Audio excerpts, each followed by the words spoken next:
እዚህ ታሪክ ውስጥ ሁለት ነገሮች አስደንቀውኛል። እንግዲህ ባቡር የሚያህል ነገር ይገጨኝና እሱ እንዳለው ሰው ያራግፋል። አላየህም እንዴ? ይሄ ሁሉ ሲሆን ማንም ያየኝ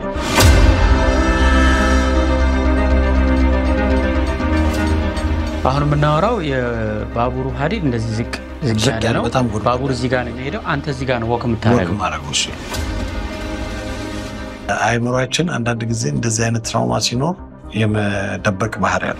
ለዛም ይመስለኛል አይምሮ የማያስታውሰው 19 ዓመት ሙሉ ኮማ ውስጥ ለማማረር በቂ ምክንያት ይመስላል። አንተ የሰጠ ምክንያት ምሬት የለም። ተመስገን፣ ሁሌ ተመስገን። ወደ ሆቴላችን እንኳን ደህና መጣ። እንኳን ደህና ቆያችሁ። እናንተም እንኳን ደህና ወደ እንግሊዝ ሀገር ወደ ለንደን በደህና መጣችሁ።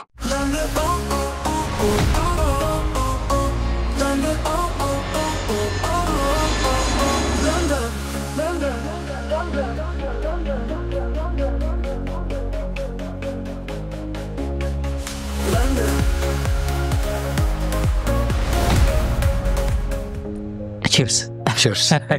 አዎ ለመምጣታችን ያ ነገር ከመፈጠሩ በፊት እንደው ያ ሳምንት ምን ይመስል ነበር? ምልክቶችስ ነበሩት ወይስ ድንገት ነው የሆነው? ያቺ ወቅት እዳዎችን ዘጋግቼ ገንዘቤ ተጠራቀመ ብዬ ያሰብኩበት ሰዓት ነው እና ላሰብኩት ነገር ይሆናል ብዬ ወደ ሀገር ቤት የመመለሱ ተስፋ ውስጥ ነበር። እኔ ሁሉ ጊዜ ቅዳሜ ቀን ኖርማሊ ወደ ሚላን ሄዳለሁ። ከሚላን ልክ እንደ ደብረ ዘይትና እንደ አዲስ አበባ ማለት ነው። እሺ።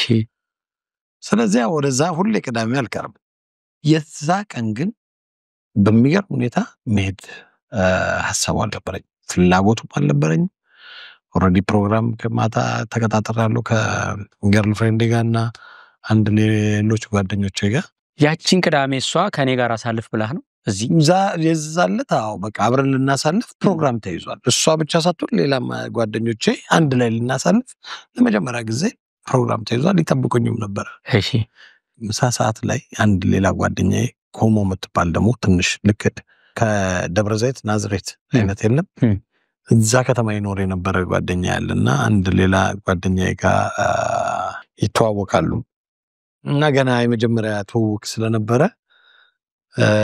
እሷ ጋር ምሳ ካልሄድን ምናምን ይለኝና እሺ ብዬ ምሳ መሄድ፣ እሷ ደግሞ ጓደኛዬ ጋር ካልሄድን ትላለች። ከቤቷ ስታ ማለት ነው ወደ ሌላ ከተማ መሀል ላይ በሁለቱ ከተማ መሀል ያለች ሌላ ኤርባ የምትባል ከተማ አለች። እዛ ካልሄድን ትላለች። እሷ ጋር ቀጠሮ ላይ እንሄዳለን። አሁን ፕሮግራም አይደለ? ኦኬ ቀን ነው ገና። እኔ ፕሮግራሜ ቀጠሮዬም ማታ ስለሆነ ችግር የለም። አንዳንድ ቤት ውስጥ እንደዚህ ስትሆን ተሰብስበ ራት ትበላለህ፣ ትጠጣለህ። እንደዛ አይነት ነገር ነበር ያሰብነው። ስለዚህ ቀኑ ገና ነፃ ነው። እሺ። አዲሷን መኪና ገና እዛው ትቼ በዚህ በጓደኛዬ መኪና ተያይዘን ሶስታችን እዚች ኤርባ የምትባል ከተማ እንሄዳለን ማለት ነው። እሺ። እዛ እንሄድና እነሱ ሴቶቹ ጉዳይ አለን ብለው ይሄዳሉ ማለት ነው። ይሄንባቸው ቤት በሩ ከውስጥ አይከፈት ማነው ከውስጥ ወደ ውጭ ከፍተን መውጣት አልቻልንም። ስለቆለፉት ይሁን ምንም ብቻ መውጣት አልቻልንም። እሺ። እዛ ታሰርን ማለት ነው። ሰዓቱም ሄደ። በጣም ቆይተው መጡ። ኦልሞስት መምሸት ጀመረ። ሲመጡ እነሱ እንዴት ቁልፍ ከፍተው ነው የገቡት ወይ ዝም ብለው ቀለል አድርገው ከፍተውት ገቡ? እንደኔ ቆልፈውት ሄደው ነው ይመስለኛል። የልምድ ጉዳይ ይመስለኛል። ለምን የሚለው ምንም ለኔ መልስ የለው። እሺ። ከዛ በመሃል እሱ ስልኮች ይደዋወላል እና ለኢትዮጵያ የሆነ ሰዎች ፈልገው እሱ ጎበዝ የቶርኒዮ እንትን ነው ሰራተኛ ነው እና በዚህ ምክንያት ሲደውሉለት እንደዚህ ምናምን አንድ ሌላ ሰው ነበረ እና እሱን ሰው እንደ ደላላ ማለት ይቻላል ንቃ እንደዚህ እንዲያጋዛው የዛን ሰው እንትን ያ ሰው ሊገኝ አልቻለም እና ያን ሰውን ያውቀዋሉ። ያ ሰው ደግሞ የሚገኘው ሚላን ነው። ስለዚህ ቢፈለግ አልገኘ ሲል የዛ እሱን ፍለጋ እንሄዳለን ማለት ነው። እንግዲህ የተለመደው ወደ ሚላን ማለት ነው። ወደ ሚላን አልሄድም ወዳልክባት ከተማ ማታ 2 ሰዓት ላይ ከምሽቱ እሱን ፍለጋ ከአንዱ ቤት ወደ አንዱ ቤት ስንንከራተት ቆያ ሲነበራ ሄዷል እዛ ደግሞ እስኪ ስንል ኢትዮጵያ ኮሚኒቲ የሚባል ነበረ። አሁን እንግዲህ አልሄድም ወዳልኩበት ቦታ ልክ አንድን ከብት እንዴት ነው አንዳንድ ጊዜ አይተህ ከሆነ የሆነ አጥር ይታጠርና ስታባረራቸው እነሱ ያመለጡ ይመስላቸዋል፣ ግን እንትኑ እየጠበበ ወደ ፈለጉት ቦታ ነው ወስዳቸው። እኔንም ወደዛች ቦታ ሳልፈልግ ሰላምን ሳልፈቅድ ቀጥታ እዛ ቦታ ላይ ተገኘው ማለት ነው። አልሄድም ወዳልኩበት ቦታ። እሺ ሰዓቱም ሄደ፣ በጣም መሸ። ከዛ ሰዎችም አውቃቸዋለሁ። እኔ ደግሞ ብዙ የፕሮግራም ሰው አይደለሁም። ትንሽ ሆይ ካገኘው በዛው ለመቅረት ችግር የለውም ማለት ነው። ከዛ እዛው ያው እንደዚህ ሲባል ቆየን ማለት ነው። አሁን እነዛም መረበሽ አልፈልግም። ጓደኞቼን አዲስ ፍቅረኛ ማቾች ናቸው። ስለዚህ አብረን እንሄድ ቢሉኝ እኔ በቃ ሲነጋ አንደኛዬን ለባቡር ሄዳለሁ አልኳቸው ማለት ነው። እና እኔ ሁሌ በመኪና መሸኛቸው ልጆች ነበሩ። የዛ ቀን ዛሬ ወግ ደርሶናል እኛንን የሚሸኛሉ በግርና አንደርግራውንድ ውስጥ ገባን ማለት ነው። ሴንትራል ሚላን ባቡር ጣቢያ ማለት ነው። ስንት ሰዓት ይሆናል? ከጠዋቱ 3 ሰዓት እንደዚህ ማለት ነው። ወደ ሌሊቱ ነክቶ ጠዋት። ስለዚህ በአንደርግራውንድ ያዘ ሄድን። ወደዛ ባቡር ጣቢያ ሄድን። አብሮኝ 2 ነበሩ። አንዱ ቀረ መንገድ ላይ፣ አንደኛው ግን አብሮኝ መጣ እስከ ስቴሽን ማለት ነው። በኋላ ትሬን ሰዓት ሲታይ የኔ ሰዓቱ ገና ዘገየ ነበር። ስለዚህ እሱን ማስጠበቁም ትክክል አይደለም ብዬ ስላሰብኩ ሂድ አልኩት ማለት ነው። እና ብቻዬን ቀረሁ ማለት ነው። ትሬን ስቴሽን ውስጥ ልክ ትዝ ይለኛል አየሁ ውሃ ምናምን ፈለኩና እነዚህ ውሃ ማሽኖች አሉ፣ ውሃ ለስላሳ ምናምን መሸጫ ሰልፍ ሰርቪስ አይነት ራሱ ማሽን ነው። አንተ ከፍለህ ራሱ ማሽን ይሰጣል አሉልህ። እዛ ቁጥሩን ትመርጣለህ፣ በቁጥሩ መሰረት ይጥልልሃል። እሺ ወደዛ ማሽን እሄዳለሁ ማለት ነው። ከዛ በኋላ አላስታውስም እንዴት ከዛ ወደዛ ሲሄድ ትዝ ይለኛል። ከዛ በኋላ ያለው በቃ ዳሩን ይዘህ ነው የምትሄደው ወይስ ተሻግረህ ልትሄድ? ፕላትፎርሙ ሁሉም ሰው የሚሄድበት ነው። የእግረኛ ቦታ ነው። ያ ቦታ የእግረኛ የባቡር ሀዲድ ዝቅ ያለ ነው ከእግረኛ ወይስ ጎድጓዳ ነው? እሺ ከእኔ ግን ያለሁት እዚህ እግረኛ ከላይ ነህ አንተ። እሺ ከውሃ ማሽኑ ጋር ነው የሄድኩት፣ ሌላ ቦታ እኮ አልሄድኩም። ስለዚህ አሁን የምናወራው የባቡሩ ሀዲድ እንደዚህ ዝቅ ያለ ነው። ባቡር እዚህ ጋር ነው የሚሄደው፣ አንተ እዚህ ጋር ነው ወክ የምታደርገው። እሺ ያኔ ባቡሩ መጥቶ እዚህ በቃ ይቆማል ባቡሩ። እሺ ስለዚህ እኔ እዚህ ውስጥ ነው የምንቀሳቀሰው ማለት። እሺ እዛ ሄድኩ፣ በዛ ማሽኑ ጋር ደረስኩ። ውሃ ምናምን ያስኩ ይመስለኛል። እኔ እሷን ፓርት አላስታውሳትም፣ ግን ትዝ የሚለኝ የመጨረሻው ፖይንት ወደ ማሽኑ ሲሄድ ነው ትዝ የሚለኝ። በዛ ሰዓት ባቡሩ የለም። ከዛ በኋላ እኔ አላስታውስም ማለት ነው ምን እንደተከሰተ። ምንም ማስታወሻው ነገር የለም። የኔ ትውስታ እዛ ጋር ይቆማል ማለት ነው። ከዛ በኋላ እንግዲህ ስነቃ ሆስፒታል ውስጥ ነው ራሴን ያገኘሁት ማለት ነው። እና ምንም ግልጽ ነገር የለውም። ሰው ገፍትሮ ይጣለኝ፣ እኔ ብቻዬን ተደናቅፌ ልውደቅ። ምን እንደተከሰተ ምንም እስካሁን ድረስ ማንም የሚያውቅ የለም። ባቡር እንደገጨህ ግን ተረጋግጧል? ባቡር እንደገጨኝ ተረጋግጧል። which means አሁን አንተ እዚህ ላይ ወክ እያረክ ከነበረ ባቡሩ ዘሎ ወደዚህ መጥቷል? አይ እኔ ነኝ አልመጣም። አንተ ነህ የገባ ወይ ወድቀህ ወይ አዙሮህ ሊሆን ይችላል ወይ ሰው ገፍትሮ ሊሆን ይችላል ምናምን ብቻ ገብቻለሁ። መጥቷል ማለት ነው በደንብ እንጂ መምታቱ ብቻ አይደለም።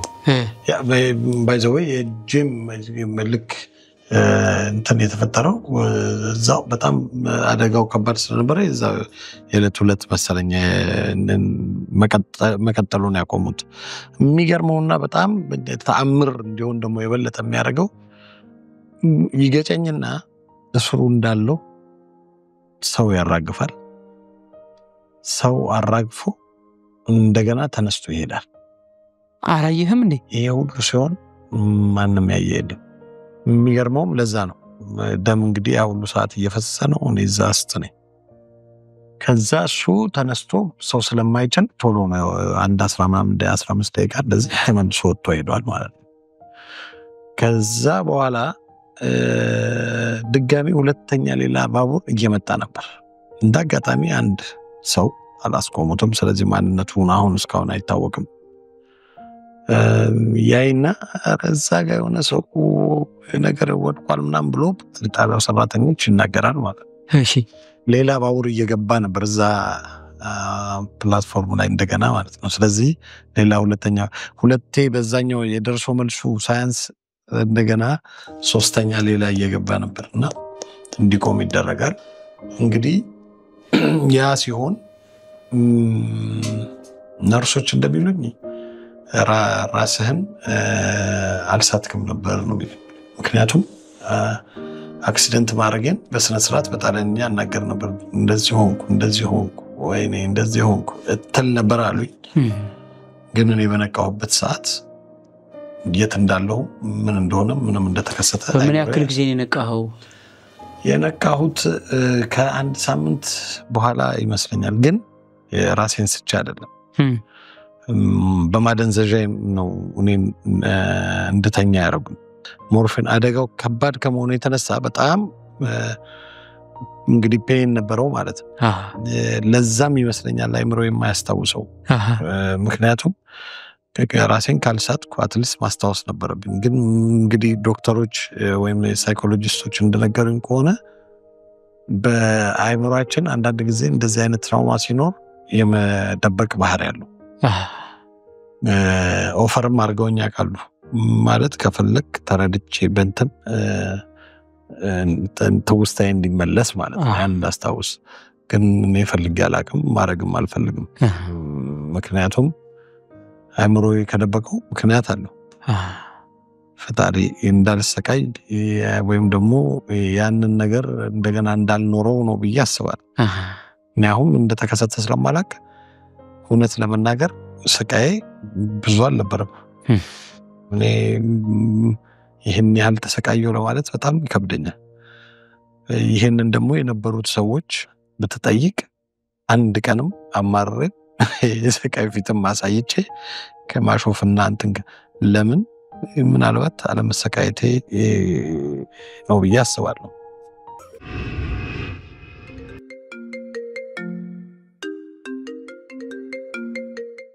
If your best real estate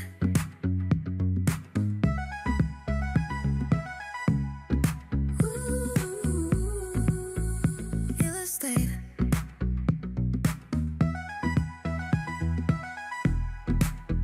If your best real estate If your best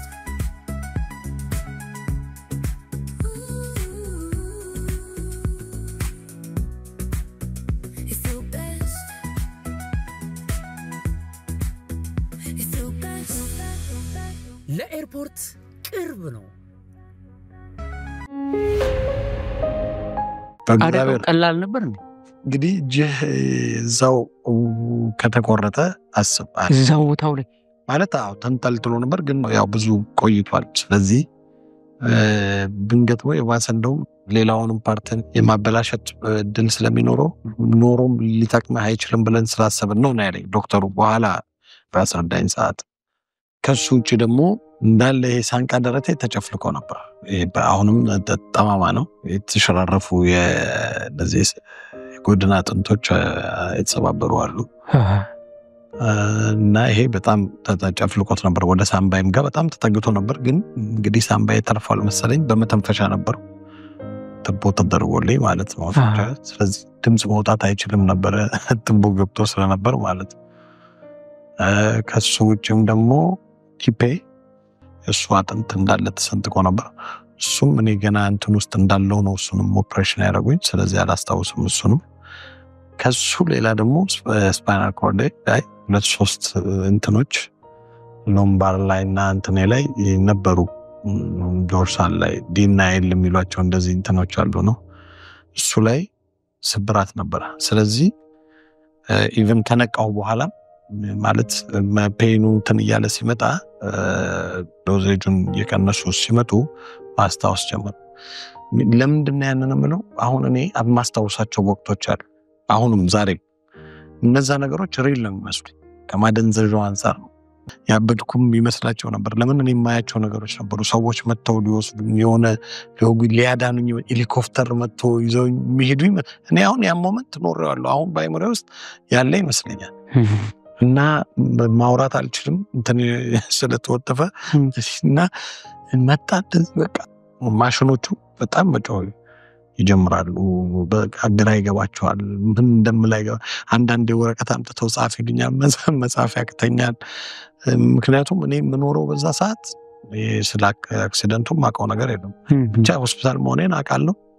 ሰው ሊገለኝ የሞከረ ይመስለኛል። የሆነ በእንትን ሊቆርጡኝ የሚሞክሩ ይመስለኛል። በቃ እንደዚህ አይነት ነገሮች ነበር ብቻ የምኖረው።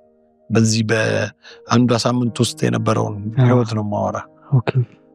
ስለዚህ ሰዎችን አያለው አውቃለሁ በዚህ ምናምን ግን ማውራት ያው እንዳልኩ እንዳላወራ ደፍኖኛል። እኔ ለዚሁም ወሬኛ ነኝ። እንደገና ዘግተውኛል። የማውራት ፍላጎት ይኖራል ግን ምንም ማውራት የምችልበት እድል አልነበረም። በኋላ ግን ምንድነው ደግሞ እንደገና ማወቅ ልክ ይሄ ነገሩ የእንትኑ አፍንጫዬ ላይ የተገጥሞ የነበረው ይሄንን ሶርት አውት ካረጉ ካስተካከሉ በኋላ የልቤን የሳንካዬን ፕሮብለም መፍትሄ ካገኙለት በኋላ ማደንዘዣው ሲቀነስ ስነቃ ችግሩ ስፓይናል ኮርድ ነበር። እሱ ብቻውን ይገጥማል ብለው ተስፋ አድርገው ነበር ምናምን። ስለዚህ ለአንድ ወር ያህል በጀርባዬ ብቻ እንደዚሁ ቀጥ ብዬ መተኛት ብቻ ነበር። ምንም ሌላ አቅም አልነበረኝም ምንም የማድረግ ማለት ነው። አንገቴ ትንሽ እንደዚህ ቀና ይላል ምናምን እጄ ይንቀሳቀሳል። እግሬን እንደዚህ ማጠፍ ይችላል ግን መነሳት ምናምን ሁሌ በጀርባዬ ነው። በጎኔ ተይቻለሁ የምን ሽንት ቤት ሲማ ቅንጦት ነው። እና ፍራሹ ምንድነው አየር አለው ሁሉ ጊዜ በኤሌክትሪክ እንትን ነው የሚለው ጀርባ እንዳይላጥ እንደዚህ እንዳይሆን ንፋስ ሁሌ በውስጡ ይሽከረከራል። እንደ ፊኛ ነው ግን ምንድነው እንዳይግልም እሱ እንትን እንዳይሆን በውስጡ አየር እንዲያልፍበት ያደርጋሉና ያ እንደዛ አይነት ፍራሽ ነበር የሚጠቀሙት። ስለዚህ እሱ ላይ ነበር የምተኛው። አንድ ወር ሙሉ ቀጥ ብሎ መተኛት እንዴ ይሄ ነው ትልቁ ፈተና። እኔ ያኔም መሰቃየቴን እኮ አላውቀውም አልኩ። ይሄ ሁሉ ግን የሚሆነው እውነት ያለኔ እውቅና ውጭ ነው። ዛሬም ቁጭ ብዬ አይኔን ጨፍኜ ሳስበው ከባድ ነው ብዬ አስባለሁ። ግን በዛ በኖርኩበት ሰዓት እውነት ለመናገር አለመሞቴ ይገርመኝ ስለነበር ይሁን ሁሌ እንዳመሰገንኩ ነው ፈጣሪን በዛ ሰዓት። እና በጣም ብዙ ህዝብ ነው የመጣው ሆስፒታል በነበርኩበት ሰዓት በሚገርም ሁኔታ ብዙ ህዝብ ነበር። ሆስፒታሉ ውስጥ እስኪታወቅ ድረስ ሆስፒታሉ በጣም ትልቅ ነው። ከትልቁነቱ አንፃር ውስጡ አውቶቡስ አለ።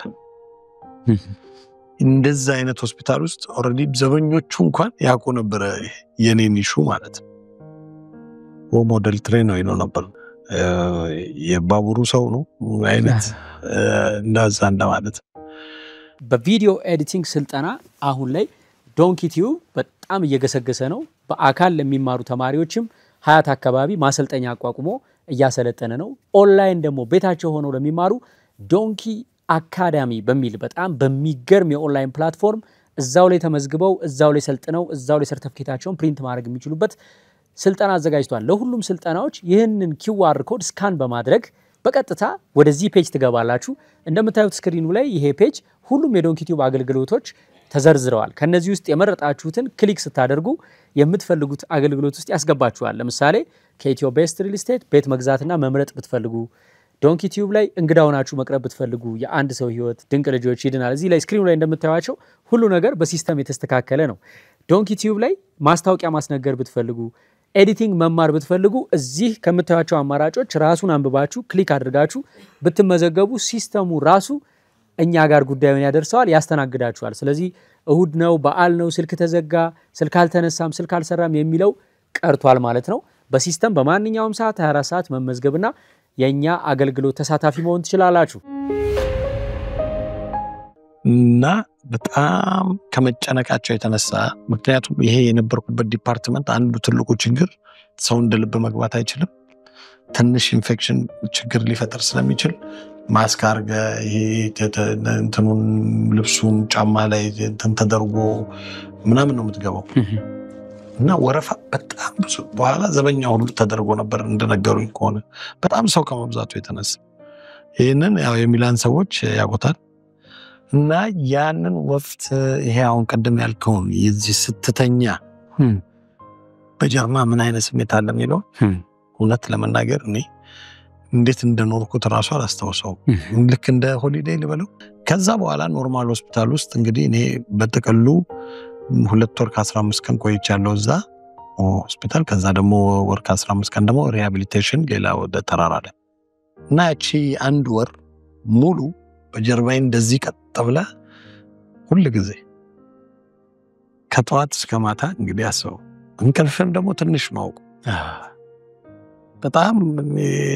ግራ ያጋባል ግን ሰው ሁሉ ያጠገቤ ነበር ከምሽቷ ውጪ እንኳን ለኔ ለሌሎቹም የሚተርፉ ሰዎች ነበሩ ጓደኞቼ በፈረቃ የሚመጡ ምንድነው እነዚህ ሁሉ ነገሮች አሁን ማነሳቸው ለመዳኔ ወይም ደግሞ ለመጽናናቴ ወይም ለሪከቨር ለማድረግ በጣም አስተዋጽኦ አድርጓል ሰው እንደዚህ ይወደኛል ማለት ነው ይሄን ያህል ጥሩ ነኝ እንዳልኩ በተክርስቲያን መሄድ ሰው ወይ ምናምን አይደለም ግን ከፕሮቴስታንት ቸርች መጥተው ጸልየውልኛል ፓስተሮቹ ከሙስሊም ሰዎች ኡስታዞች መጥተው እንደዚሁ ተንብለውኝ ያውቃሉ ከኦርቶዶክስ ቤተክርስቲያን ማረሳው መጥተው ጸበል ራይተው ጸልየውልኝ ባርከውኝ ሄዱ እንደዚህ ማለት ነው አሁን እነዚህ ነገሮች ለኔ ምን ሰጡኝ የእውነት የሚገርም ጥንካሬ ሰጡኝ እውነት አክሲደንት አድርጌ አንድ ቀንም አማርሬ አላቀም ጓደኞችም ግራ ይገባቸው ነበር አንዳንድ ሰው መጥቶ ያለቅስ ነበር ውጡልኝ ነበር ከክፍሌ ለምን እኔ ስለመትረፌ ነበር ማሰበው ትክክል የእግዚአብሔር ቸርነት ለኔ ያውን ከኔ ከኃጢአቴ ጋር ማለት ነው እንደ ልቤ የተንዘላዘልኩ ሰው ነኝ ስለዚህ ያ የተደረገልኝ ነገር ከዛ ሰዓት ውስጥ ስላወጣኝ ነው እንጂ እኔ የማመሰግነው ለምን ብዬ አላውቅም ከአንድ ወር በኋላ ያው ውሳኔ ላይ ደረሱ ኦፕሬሽን ይደረግ የሚባለው ነገር ተወሰነ እሺ ምክንያቱም ብቻውን ሊገጥም ስፓይናል ኮርዱ የተሰበረችው ፓርት እንትን ያለችዋ ብቻዋን እንትን ልታረግ አልቻለችም ስለዚህ ኦፕሬሽን አስፈለገ ማለት ነው ኦፕሬሽን ይደረግ ተባለ ኦፕሬሽኑ በጣም ከባድ ነበር ያው ሪስክ ነው ምን ነው ኦፕሬሽን የሚያደርጉት አሁን ስፓይናል ኮርድ አጥንቱ ከሆነ የተሰበረው ጋፍ የሚደረግለታል ወይ ምናምን ነው አሁን እኔ ብረት ነው የገባለት አሁን ጀርባዬ ውስጥ ብረት አለ የሆነ ኮንስትራክሽን ይመስላል ባላረ ሁለት የቆሙ ረጅም ብረቶች አንድ ረጃጅም 10 ብሎንና አንድ አግድም ያለ ሌላ ብረት ማለት ነው ስፓይናል ኮርድ ላይ ስለዚህ በደንብ አለ ማለት ነው መጀመሪያ ደግሞ ሂፔ ላይ አንድ 7 ረጃጅም ብሎኖች ፕላክ ላይ ተደርጎ አንዱና አንዱ ይሄ መላላጫው አለ ተፍታፋ አይደል ለዛ ላይ እሱ ላይ እንደዚህ ተደርጎ የሆነች እንደ አልሙኒየም አይነት ሳሳ ያለች እንትን እሷ ይዛቸው እንድትቆም እሱም በ7 ብሎን በረጃጅሙ ታስሯል ማለት ነው ከባድ ነው እና ያንን ሲያረጉ አንዱ የስፓይናል እንግዲህ እኔ ይመስለኛል የዚህ የሴንሲቲቪቲን ጉዳይ ምርመራው ራሱ በጣም እንትን ነው ይሰኩ መርፌ ገላ ውስጥ ነው የሚሰክ ለምን ይሰኩት ለማወቅ ሴንሲቲቪቲው ምን አይነት የቱ ጋር አፌክት እንዳደረገ ይመስለኛል የቱ ይሄ ነርቮች መስራት አለ መስራት የሞተ ነርቭ ነበር ማለት ነው ይሄ እንዳለ ሞቶ ነበር ይሄ ቀኝ ግሬ ከዚህ ከጉልበቴ በላይ እስከ ላይ ድረስ ምንም አይነት በቃ ምንም አይነት ስሜት አልነበረው ሲወጉ ምንም አይሰማም ምን በእሳት ማቃጠዩ አቃለው በኋላ ፊዚዮቴራፒ ሳረግ እንትኑ በጣም ጨምሬ እንደ ሲጨስ አይቼው አቃለው የተቃጠለ ስጋ አሉ ምልክቶች አሉ ለተንኩጅ አሉ ምልክቶች አሉ ወደዛ ወደ ኦፕሬሽኑ ስመለስ ትዝም ይለኝ ኦፕሬሽን አደረኩ የእውነት የሚገርሙ ዶክተሮች ከተተናቸው ከምናምን ከማስረዳት ከትግስታቸው እንደገና ከጉብዝናቸው የእውነት የሚገርም ነበርና እና ሲያልፍ አገኘኝ ማለት ነው። ምክንያቱም እነሱ ኮኦፕሬሽን ክፍል ወዲያው አይወጡም። ደግሞ ሌላ ያረጋል ነው የኔ አሁን እንግዲህ ወደ አለኑ ከ5 ሰዓት 6 ሰዓት በላይ ፈጅቶ ነበር እና በኋላ አየኝና እንዴ አሁን በቃ ቁጭ ማለት እኮ ትችላለህ ቁጭ በል አለኝ። እሺ እና የእንደው የሰው ገላ ባዳ ነው የሚባለው የዛለት ነው ያረጋግጥ ገላ እውነት ባዳ ነው እንዴት ማለት በቃ የልጅ ገላ ይሆናል ገላ ይሞታል ካልተንቀሳቀስክ እንዳል በቃ እንትን ይሆናል ጨርቅ እንደዚህ በቃ የጨርቅ ባህሪ ይዛል ይሄ ስጋ ምን ጡንቻ ምን በሙሉ ምንም ነገር የለም እና ቁጭ በላለኝ ቁጭ አልኩኝ ልክ ቁጭ እንዳልኩ ማረሰው ከ2 ደቂቃ በኋላ በቃ መቀመጫዬ ላይ እንትን መርፌ ላይ ያስቀመጡኝ አይነት ስሜት በቃ ቆረኝ ምን ላይ ነው ቁጭ አልኩት የቀደም ያልኩ ፍራሽ ላይ ነው ደስ አይገርም ሄድበት ፊኛ ላይ ቁጭ እንዳደስ እኔ ግን መርፌ ላይ ተቀመጠ ለምን ጡንቻዬ በሙሉ የለም ነበር ልክ ቆዳዬና አጥንቴ ብቻ የሚገናኙ ነው አይነት ስሜት ምስ 5 ደቂቃ መቀመጥ አቃተኝ ከዛ ያው በቀስ እየተባለ ወደ ዌልቸር ይቀመጥ ከዌልቸር እየተባለ ቀስ እያለ ቴራፒ ተጀመረ ፊዚዮቴራፒ ኦሬዲ እዛው ተኝተ ትንሽ ያሰራ እግሬን ማሰራት ከስሩ በሰዓት እየመጡ እንትን ያደርጉሃል ሌላ ምርመራም ካለ ሌሎች ነገሮች ካሉ እነዛ ቆስሎ እንትን እስኪል ምናምን ትንሽ አስቆዩኝ ማለት ነው ለውጤ በጣም እየፈጠነ መጣ እንደም እንዳልኩት ለዚህ መፍጠን ዋናው እንትን ሳይኮሎጂካሊ የኔም ጥሩ እንትን የሰው እንክብካቤ የሚሰጡኝ ገብቷል ጠያቂው ብዙ ነው እሷ በሷና ያየችው መላለሳለች ሁሉ ጊዜ ትዝ ይለኛል ምን ያህል እንደከሳች ራሱ ትዝ ይለኛል እሷ ያው እንግዲህ አስብ የሚገርመው አክሲደንት ሳረክ ፓስፖርቴን እንዳጋጣሚ ይዤው ነበር ምክንያቱም አዲስ መኪና ገዝቼ ነበርና የሱን ፕሮሰስ የሆነ ማረጋቸው ምናምን ነገሮች ነበርና በሱ ምክንያት እሱን አድርጌ ኪሴ ውስጥ ነበር የነበረው ፓስፖርቴን እንዴት ትሬኑ እንደቆረጠው ብታየው በጣም ነው የሚገርመው ከኪሴ ውስጥ እግሬ አውራጣቴ ያንደኛዋን የትልቁን ጣት ግራግሬን እቺ እንደዚህ አድርጎ ለብቻው ቆርጧታል ከጄ ይልቅ እግር ቢቆረጥ የባሰ ሊከብድ ይችላል ከግራ እጅ ቀኝ እጅ ቢሆን የባሰ ነው ስለዚህ ላመስግን ካልክ ቀዳዳታ ያንን እቺን እንደዛች እና ወንድም ያሾፍ ነበር ትዝ ከዚህ ከለንደን ነዋሪ ነበርና ይመጣና ሰማ እኮ በፈልግ እሱን ወስደው ነበር ላሳይ ነው እንጂ ይሄማ ማንንም አያምንም ይለኝ ነበር አንተ ወንድም ነውና ማንንም አያምንም እንዴት ይሆናል ያንን የሚያል ባቡር እቺን አውራጣትን ለይቶ ጫፋውን ብቻ ነክቶ እንዴት ብሎ ትቶ ይሄዳል እና ይሄ ሁሉ ምልክት ነው የሚለው እኔም እንደዛ ነው የማስበው ለማመስገን ብዙ ነገር አለ ሁሉ ጊዜ ከአንዳንድ ጊዜ ሁሉ ክስተት መጥፎ ክስተት ብለን የምንላቸው አሁን መቼም አደጋን እንደጥሩ ልሰደ ብሎ ማለት አይቻልም እኔ ግን አደጋውን በጥሩ ነገር ከወሰዱት ሰዎች ውስጥ ነኝ ካሳ ተከፈልክ እንዴ አልተከፈለም ኦኬ ያለ ካሳ አልተሰጠኝም እንደውም ፍርድ ቤት የተከራከርኩበትን ከፈል ተብያለሁ ግን ያውላ ሁሉ ጊዜ ይሄ ነው እኮ አየህ በረከት ሲመጣልህ ማመስገን ባመሰገንኩት በዛው በረከት ይጨመርልሃል ምሬትን የሚወልድ ይመስለኛል ይሄ በራሴ በህይወቴ የኖርኩት እውነት ነው የእግዚአብሔር ቸርነትን ላመስግን ካልክ ማመስገኛ አጣጣ ለምን ከማህት ነገሮች ውስጥ አሁን እኔ ለምን አደጋ አጋጠመኝ ልትላችሁ በቃ አጋጠመ ማንም እንደማይናል የሚገርመው ከኔ አንድ ወይ 2 ሳምንት በፊት ያንድ ጓደኞቼ እህት ነች ለምን ወንድሟና እህቷ ጓደኞቼ ናቸው ልጅ አለቻት ለልጇ ወተት ልትገዛ ነው የምትወጣው እዛ ሚላን ከተማ ላይ ነው ማወራ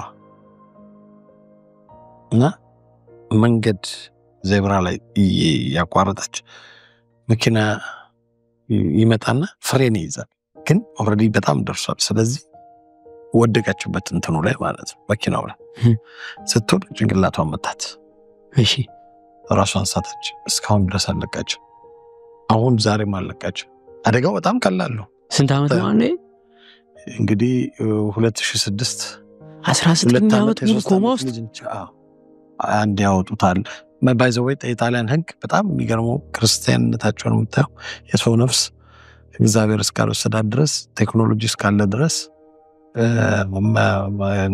ነፍስ ማሽን መንቀላች አሁን አጣቀም እሷ በእንትን ነው አይደለ እንደዛ አይነት ኢሹዎች አሉ እና ያደጋው ክብደትና ቀላልነት አለ አሁን የኔን ያደጋ አስበው የሷን አደጋ አስበው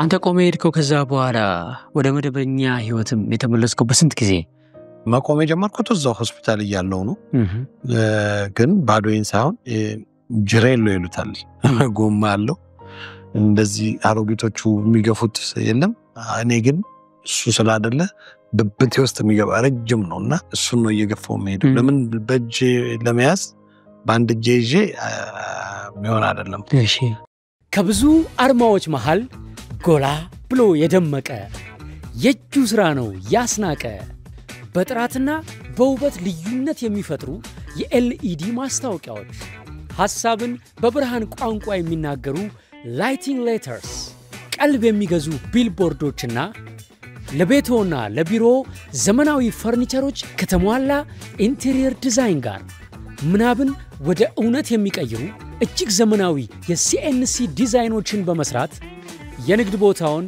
ልዩና ማራኪ ሊያደርግልዎት ተዘጋጅቷል ጥራትን የሚመርጡ ሁሉ መዳረሻ አስናቀ አድቨርት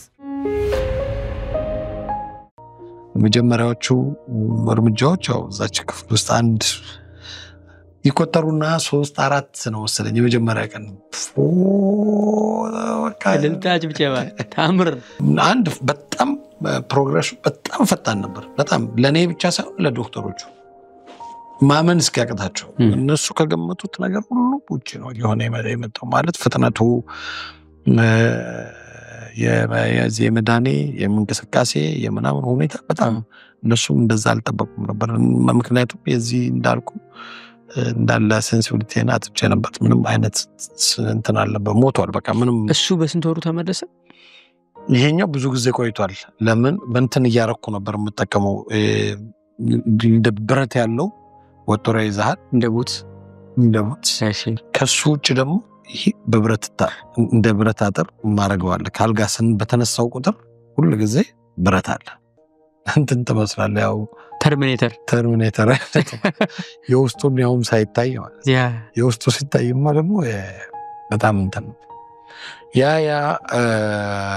ሲሆን ሁሉ አሁንም ምሬት የለም ተመስገን ሁሌ ተመስገን አሁን ቀደም ያልኩ ነገሮች በሙሉ ይሆኑ ሆስፒታል ከዛን ተባለና የዚህ ህክምናው ወደ ሪሃቢሊቴሽን ደግሞ ሄድኩ ማለት በአካል ነው ባይብሮ ባይ ወደ ባይም በአካል ነው እንጂ እኔ እኮ አይምሮ አይደለም እኮ ችግር የነበረው ስለዚህ ሪሃቢሊቴሽኑ የፊዚዮቴራፒ ማለት ነው ስለዚህ እዛ ሄደ ለምን የኔ አሁን የብዙ ነገሮች ናቸው እቺም እንደለምድ ይፈልጋል የዚህ የግሬ ፕሮብለም ነበር የወገቡ አለ ስለዚህ ጡንቻዬ በሙሉ ሞቶ የነበረው በደም መነቃቃት አለበት ምናምን እነዚህ በሙሉ ነገሮች ስላሉ ወስደው ያስቀመጡኝ ተራራ ጫፍ ላይ ኦኬ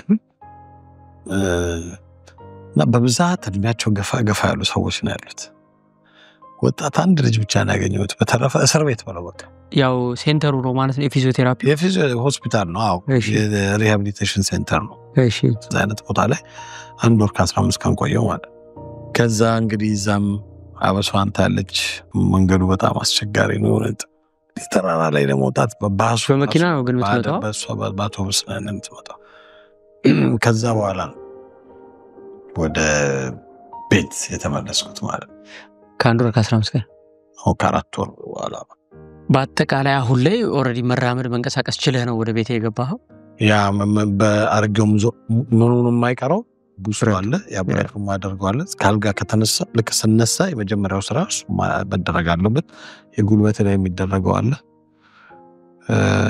ከዘራ አለ ማለት ነው እነዚህ ሶስት ነገሮች አብረው የሚቆዩ ናቸው እዚህ ታሪክ ውስጥ ሁለት ነገሮች አስደንቀውኛል አንደኛ በዚህ ሁሉ የሚገርምና በቃ ደና ብር ሰርተህ እፎ ያልኩ ወዳዎችን ከፈልኩ ስትል ይሄ ነገር መጥቶ ወደ ኋላ ሲመልስህ ስቲል ተመስገን ማለት በጣም ትልቅ ጥበብ ነው ለምን ለማማረር በቂ ምክንያት ይመስላል አንተ የሰጠ ምክንያት እንደሰው ስናየውኛና አንዱ እሱ ነው ሁለተኛው ደግሞ እግዚአብሔር ለዶክተሮቹም የሰጠው ጥበብ ገረመኝ ማለት አንዳንዴ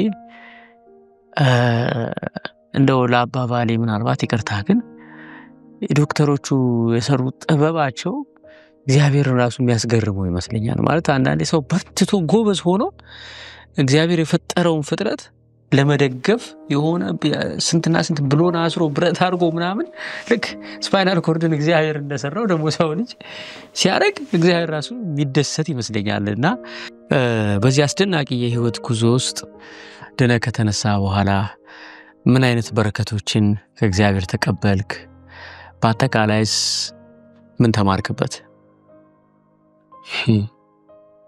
አንዱ የተማርኩት ነገር አሁን ተሳነሳ የነበረው የዚህ እምነት ጉዳይ ሁሉ ጊዜ እኛ ያው እናቀዳለን ያው ከልኩም ያልፍ ነገር ግን የለም እግዚአብሔር ፈቃድ ከሌለበት ሁሌ እሱ የፈቀደው ዝም ብዬ ቁጭ ብዬ ከሰማይ ዳቦ መጠበቅ አይነት ሰው አይደለም እንደዛ አይደለም ግን እምነቴ በሱ ጠንካራ የሚሆነው ምንድነው እኔ ድርሻዬን ወጣል እሱ ያግዘኛል ካልሰጠኝም የሱ ፈቃድ አይደለም ብዬ ነው ማስበው በረከቱ አንዱ ባለቤቴ ነች ተጋባሽ ከዛ በኋላ እሷ በቃ ብሬ ይሆናል አለችና እኔ ደግሞ ትንሽ አንገራገር ምክንያቱም ፍርሃቴ ምን ነበር የእንትን እንዳይሆን የሐዘኔታ እንዳይሆን ምክንያቱም በጣም ይለያያል የሐዘኔታ ሲሆንና የፍቅር አምነህበት የገባው ሲሆን ለምን ያዘኔታው ጊዜ እንትን ይሆንና መሰናክሉ ሲበዛ ለምን የህይወት ምዕራፌ ኮምፕሊትሊ ተለውጦ ነው ትክክል ለምን እኔ የምሰራ የነበረው በዛ ወቅት የሞተር ሳይክል ፋብሪካ ውስጥ ነበር ሞቶቡስ የሚባል ከእጅጋ በጣም የተያያዘ ስራ ነው ስለዚህ እጅህ ማጣት ማለት ኮምፕሊትሊ ነገሮችን ይቀይረዋል ማለት ነው ስለዚህ ደሞዜ ለሶስት ወር ያህል በዚሁ ከፈሉኝ ከዛ በኋላ ኮንትራቱ ያው ፌል ያደርጋል ማለት ነው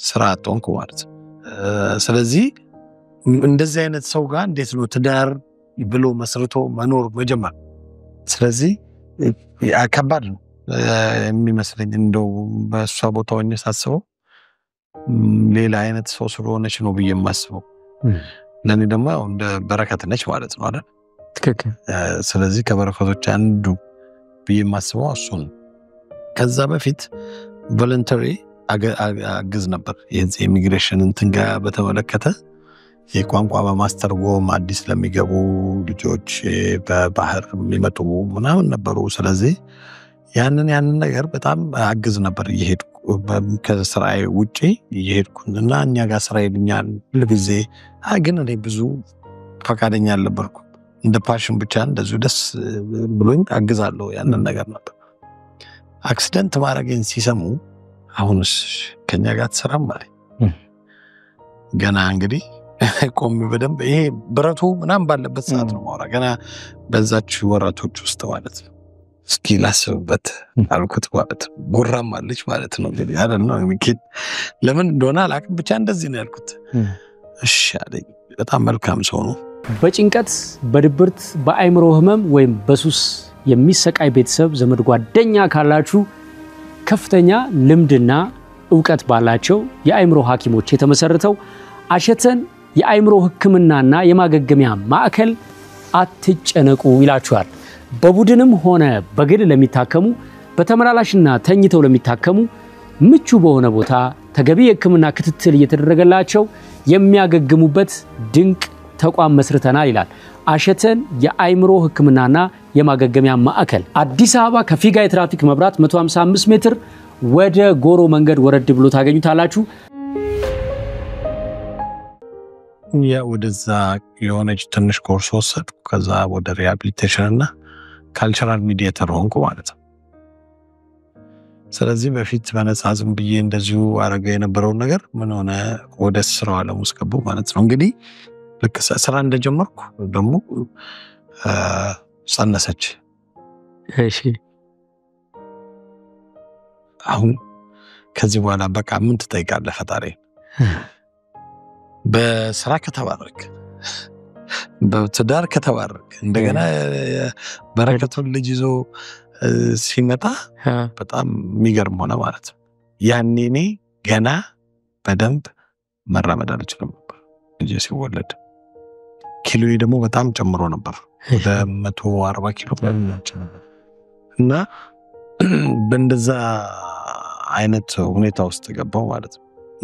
እንግዲህ አስበው ከልጄ ጋር እንዴት ብለህ ነው የምትሯሯጠው? ያዙልኝ ያንን ልጅ ብቻ ከማለት ሲያመልጠም ከእጅ በጣም አስቸጋሪ ነው። ግሬ ነው። ኪሎ ሲጨምር ከፕሮብለሙ ጋር በጣም እንትን ሆነ ማለት ነው። ግን እንደዛም ሆኖ እግዚአብሔር ይመስገን ሁለተኛው ልጅ ደግሞ ተወለደ። የ1 ዓመት ከ2 ወር ነው ልዩነት። 1 ዓመት ከ2 ወር ከ15 ቀን እንደዚህ ነው ልዩነት። ስለዚህ ህይወት እንግዲህ እየጣፈጠች መጣች ማለት ነው። በመሃል ያው እኔ ዳይቴን አደረኩ። እሺ ዳይቴን አድርጌ 50 ኪሎ ቀነስኩ። በስንት ጊዜ? በ1 ዓመት ከ3-4 ወር ኦኬ 50 ኪሎ ቀነስኩ። በዳይት ብቻ ተስተካክዬ እንደገና ፊዚካሊ አብሬ ከልጆች ጋር መሮጥ የምችልበት ኮንዲሽን ውስጥ ተመለስኩ ማለት ነው። ስራም ጥሩ ሆነ፣ ጤናዬም ሰላም ሆነ። አክሲደንቱ ባይሆን ኖሮ እውነት እንደዚህ ቶሎ ወደ ትዳሩ ሄድ ነበር ወይ እላለሁ ራሴን። አባቴ ምን ይላል? መጣ የነበረ ጊዜ የነበረ ህብት እንደው እግዚአብሔር አምላክ ወይ እንደው የሆነ ነገር አድርግና እንደው አስተካክሎ የነልጅ ና ያጸሎትም ሊሆን ይችላል ወደ በጎ ነው ያመጣህ ብሎ ነው የሚያስበው። ከእንደዚህ አይነት ትራማ የወጣ ሰው ብቻ የሚረዳው አንድ ነገር አለ ብዬ አስባለሁ። ህይወት በፈለገው ሰዓት ልትነጠቅ እንደምትችል እኔ የፈለገ ባወራለህ በዛች ሰዓት ታስበዋል። በኋላ ስትኖር ትረሳዋለህ። እኔ አሁን ከአንድ ሰው ጋር ቡና ስጠጣ ወይም ከአንድ ሰው ጋር ጊዜ ሰጥቼ ቁጭ ስል እያንዳንዷን ጊዜ አጣጣማታለሁ። በፊት ግን አላውቀውም። አደጋው ያለ አይመስልም። ይሄ መሞት የሚባለው ነገር ያለ አይመስልም። ትክክል። ከዛ በኋላ ደግሞ እንደገና ያው ሲሞከር ኑሮ ለልጆቹ ወደዚህ ይሻላል ተብሎ አሁን ደግሞ ያው ተነስተን ወደ እንግሊዝ። አሁን ከልጆች እድሜያቸው ስንት ሆነ? ከባለቤትህ ጋር ስንት ዓመት ኖራል? እንግዲህ ከባለቤቴ ጋር ያው ልክ ከሆስፒታል እንደወጣው ማለት ነው። ስለዚህ 2006 ጁላይ አካባቢ ነው ከሆስፒታል የሚወጣው። አብረን መኖር የጀመርነው በዛው በአመቱ ማለት ነው። እና ይሄን ይመስላል ህይወቴ። አሁን ደግሞ በእንግሊዝ ሀገር ያው እዚህ በሌላ ምዕራፍ በአግባቡ ለመጠቀም ያው እየተሟሟጥኩ ነው። በጣም የሚገርም ነው። በጣም ደስ የሚል ነው። ህይወት የእይታ ጉዳይ ናት ይባላል። ህይወትህንና የገጠመህን ነገር ያየህበት መነጽር ጥሩ ስለነበረ ጥሩውን ነገር ቶሎ ተቀብለኸዋል፣ ቶሎ አጣጥመኸዋልና እግዚአብሔር ይመስገን ነው የምንለው። እንግዲህ የተወደዳችሁ ይድናል የተሰኘው ዝግጅታችን አይድንም ከሚባሉ ሰዎች ተስፋ ከሚቆርጡባቸው ትልልቅ ህመሞች የዳኑ ሰዎች ማዳኑን የሚመሰክሩበት ነው። እናንተም እንደዚህ በትልቁ የተደረገላችሁን ለሌሎች ተስፋ ለመሆንና ለማውራት ከፈለጋችሁ ስክሪኑ ላይ የምታዩትን ባርኮድ ስካን በማድረግ ቀጥታ መመዝገብ ትችላላችሁ።